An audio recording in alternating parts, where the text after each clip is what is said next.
Hello students, I am Mantasha Ruba. आज हम लोग 10th इंग्लिश मीडियम बायोलॉजी में न्यूट्रिशन इन ह्यूमन बींग्स पढ़ेंगे। देखिए, हमने पिछले बार आप लोगों को न्यूट्रिशन इन अमीबा पढ़ाया था कि अमीबा जो है वो अपना न्यूट्रिशन कैसे लेता है, डाइजेशन वगैरह कैसे करता है। अब उसके बाद वो तो सिंपल तरीके का ऑर्गेनिज्म है। अब आप लोगों को अगला पढ़ना है न्यूट्रिशन इन ह्यूमन बींग्स, मतलब ह्यूमन बींग्स जो होते हैं वो न्यूट्रिशन कैसे लेते हैं या उनमें डाइजेशन या और बाकी चीज़ों की प्रोसेस जो होती है वो कैसे होती है। सबसे पहले देखिए कि जो ह्यूमन बॉडी है वो बहुत ही कॉम्प्लेक्स होती है और उसके लिए उसको रन करने के लिए न्यूट्रिएंट्स की, फूड की बहुत ज़रूरत पड़ेगी।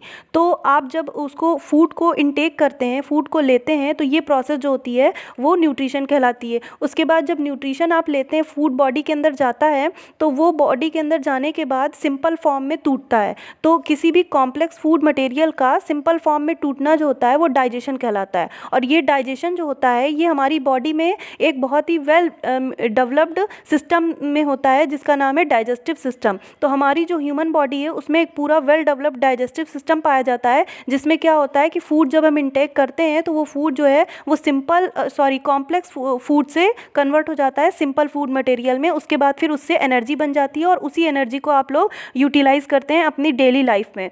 तो अब देखिए, आप लोगों को ऊपर डाइजेस्टिव सिस्टम की डेफिनेशन दी गई है कि हमारी ह्यूमन बॉडी में जितने भी ऐसे ऑर्गन हैं जो मिलके हमारे डाइजेशन को कंप्लीट करते हैं, तो वो सारा सिस्टम मिलके डाइजेस्टिव सिस्टम बनाता है। और उसके नीचे डाइजेशन की प्रोसेस दी गई है। तो आप समझ लीजिए कि डाइजेशन क्या है। सबसे पहले डाइजेशन एक ऐसी कैटाबॉलिक प्रोसेस है जिसमें कॉम्प्लेक्स फूड मटेरियल जो होता है वो सिंपल फूड मटेरियल में टूटता है और टूटने के बाद फिर वो कई एंजाइम की सहायता से टूटता है। टूटने के बाद फिर वो सिंपल उसमें फॉर्म में कन्वर्ट हो जाता है और कन्वर्ट होने के बाद फिर वो एब्जॉर्ब किया जाता है और एब्जॉर्ब होने के बाद फिर वो एनर्जी में कन्वर्ट हो जाता है। अब देख लीजिए आप लोग कि कैटाबॉलिक प्रोसेस क्या होती है। कैटाबॉलिक प्रोसेस जो होती है वो मेटाबॉलिक प्रोसेस की एक पार्ट है। मेटाबॉलिक मतलब होता है कि किसी भी लिविंग बॉडी में होने वाली जितनी भी केमिकल रिएक्शन होती है उसे हम लोग मेटाबॉलिक रिएक्शन कहते हैं। और मेटाबॉलिक प्रोसेस दो तरीके की होती है, एनाबॉलिक और कैटाबॉलिक। तो जो कैटाबॉलिक होती है वो कॉम्प्लेक्स टू सिंपल होती है और जो एनाबॉलिक होती है वो सिंपल टू कॉम्प्लेक्स होती है। तो जो डाइजेशन है आप लोगों का, इसमें कॉम्प्लेक्स फूड मटेरियल सिंपल में टूट रहा है, तो इस वजह से ये कैटाबॉलिक प्रोसेस कहलाएगी। अब देखिए आगे, हमारी जो ह्यूमन बॉडी है उसमें अब तक का ह्यूमन पूरे एंटायर लिविंग किंगडम का या एनिमल किंगडम का सबसे डेवलप्ड डाइजेस्टिव सिस्टम पाया जाता है। और ये डाइजेस्टिव सिस्टम जो है वो एक well developed long tubular structure बनाता है जिसे हम लोग एलिमेंट्री कैनाल कहते हैं। तो अब आप लोग को इसमें पढ़ना है कि एलिमेंट्री कैनाल क्या होती है। देखिए, एलिमेंट्री कैनाल का मतलब हुआ कि ह्यूमन बॉडी में माउथ टू एनस, मतलब माउथ से लेके एनस तक के बीच में जितने भी ऑर्गन आते हैं उसको हम लोग एलिमेंट्री कैनाल कहते हैं। तो नीचे देखिए ह्यूमन डाइजेस्टिव सिस्टम का फिगर बना हुआ है और उसमें पूरा माउथ टू एनस सारे ऑर्गन को मेंशन किया गया है और इस पूरे ऑर्गन को हम लोग मिलाकर एलिमेंट्री कैनाल कहते हैं।